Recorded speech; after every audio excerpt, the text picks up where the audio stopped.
जिल्ह्यातील विधानसभा निवडणुकीनंतर सध्या ईव्हीएम मशीन बाबत पराभूत उमेदवार हे आक्षेप घेत असतानाच आता विक्रमगड विधानसभेतील राष्ट्रवादी काँग्रेसचे पक्ष शरद पवारचे उमेदवार माजी आमदार सुनील भुसारा यांनी जिल्हा निवडणूक अधिकारी यांच्याकडे फेर मतमोजणीची मागणी केली आहे।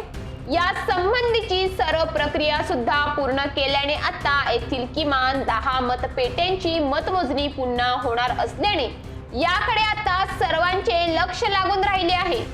यावी हा जनतेचा कौल असता तर आम्ही मान्य केला असता, मात्र हा निकाल आम्हाला मान्य नसून याबाबतची कायदेशीर लढाई आम्ही आमच्या वरिष्ठांच्या माध्यमातून लढणार आहोत, असे भुसारा यांनी सांगितले।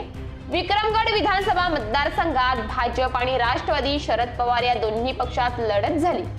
यावेळी उमेदवार सुनील भुसारा यांच्या प्रचार सभा रॅली यांना उत्स्फूर्त प्रतिसाद मिळत होता। यामुळे त्यांचा विजय जवळपास निश्चित समजला जाऊ लागला होता। मात्र मतमोजणीनंतर ही निवडणूक एकदम एकतर्फी झाल्याचे चित्र समोर येऊन भुसारा यांचा भाजपाच्या हरिश्चंद्र भोये यांनी तब्बल 41,000हून अधिक मतांनी पराभव केला। यामुळे अनेक राजकीय जाणकारांची मतांतरे खोटी ठरली। मात्र हा पराभव मान्य असल्याचे सांगत भुसारा यांनी निवडणूक अधिकारी यांच्याकडे फेर मतमोजणीची लेखी मागणी केली असून आता नियमानुसार ही फेर मतमोजणी होणार असल्याचे दिसून येत आहे। निवडणूक आयोगाच्या नियमानुसार मतमोजणीच्या 7 दिवसांच्या आत अशी फेर तपासणीची मागणी करण्याचा अधिकार पराभूत झालेल्या उमेदवाराला असतो।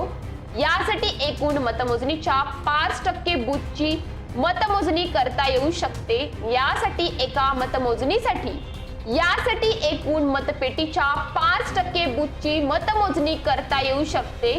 यासाठी एका मतपेटीसाठी तब्बल 47,200 रुपये एवढा खर्च येतो। यामुळे भुसारा यांनी अशा 10 बूथांच्या फेर तपासणीची मागणी केली असून यासाठीचे तब्बल 4,72,000 रुपये इतके चलनद्वारे जमा केल्याचे त्यांच्याकडून सांगण्यात आले। आम्ही यासाठीचा कायदेशीर लढा लढणार आहोत। यासाठी ही फेर तपासणीची मागणी करणे आणि ती होणे आवश्यक होते, कारण मी प्रचारात फिरताना अनेक ठिकाणी भाजपाचे साधे पत्रक पोहोचले नव्हते, उमेदवार पोहोचला नव्हता, खुद्द उपमुख्यमंत्री यांची सभा फ्लॉप गेली होती, शिवसेनेने बंडखोरी केली होती। अशा स्थितीत अशी कोणती जादू झाली जी एवढे मताधिक्य त्यांना मिळाले हे समोर येणे गरजेचे आहे। आज पराभवानंतर सर्वसामान्य लोक मला भेटत आहेत, ते सुद्धा हे सांगत आहेत। याबाबत आम्ही लढत राहणार आहोत, असे राष्ट्रवादी शरद पवार गटाचे पराभूत उमेदवार सुनील भुसारा यांनी म्हटले आहे।